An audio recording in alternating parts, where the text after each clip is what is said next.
তুমি নিজেই দেখো অ্যাভারেজ কিন্তু খারাপ পায়নি সবাই। সবাই যদি অ্যাভারেজ বলো, মানে তুমি যদি বাঁচতে চাও তো সেক্ষেত্রে তোমাকে হার্ডশিফটে পরীক্ষা দিলে তোমার নম্বর বাড়ার চান্সেস আছে। যারা তোমরা কম পেয়েছো, 20 নিচে পেয়েছো, ঠিক আছে, 30-এর নিচে পেয়েছো, হার্ডশিফট হলে নম্বর বাড়ার চান্স আছে, বাট তবু অতটা বাড়বে না। কিন্তু এখানে যারা দিয়েছে, এখানে মোটামুটি 60% পেয়েছে 10 জন। 60% 10 জন, 30 জনের মধ্যে 10 জন পাওয়া মানে এই শিফটটাকে কেউ কোনোদিন হার্ডশিফট ধরবে না, ইজি শিফট ধরবে। ইজি শিফটে কাট অফ বেড়ে যায়।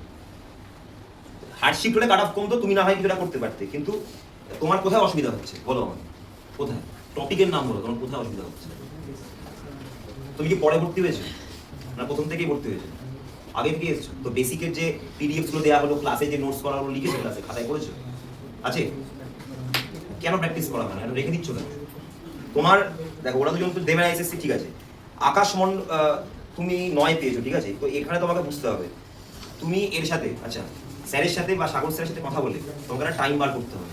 সেই টাইমটা বার করে তুমি আমাদের 1-to-1 বুঝবে, তোমার যা যা প্রথম থেকে যা ঝামেলা বা সমস্যা আছে আমাকে তুমি বলবে, সেগুলো করে তারপর তোমাকে আরেকটা আমি পরীক্ষা দিতে দেবো, আরেকটা কোশ্চেন পেপার দেবো, তুমি একা একা দেবে, বাট ওটাতে তোমাকে ভালো নম্বর আনতে হবে। প্রমিস? হ্যাঁ, হাতটা মেলাম। প্রমিস? ঠিক আছে, করবে তো? ভয় পাওয়ার কিছু নেই।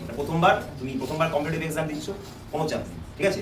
9 পেয়েছো, কোনো চাপ নেই, 9টা 90 হবে, এরপরে 90-তে 90 হবে, আমি তোমায় কথা দিচ্ছি, কারণ দায়িত্বটা আমার, ঠিক আছে। আর চাপ নিও না, মন খারাপ করার কিছু নেই, ঠিক আছে, যাও। আর টাইমটা তুমি বার করে দিও, ঠিক আছে। এসএসসিতে কোনো বছর দাঁড়াও।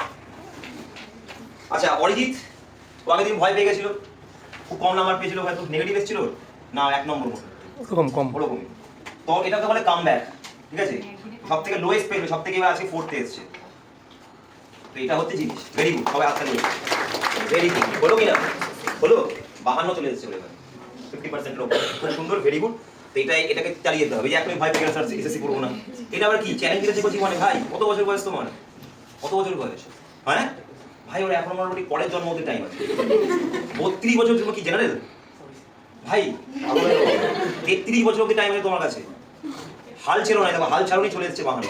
চাপ নিচ্ছ কেন? সেই কোশ্চেনটা আমাদের, যেখানে অনেকে আবার কম পেয়েছে অনেকে, বাট তুমি 4 নম্বরে আজকে এসেছো, তুমি ওয়েল ডান। এই জিনিসটা থাকতে হবে। চলে যাও বসে।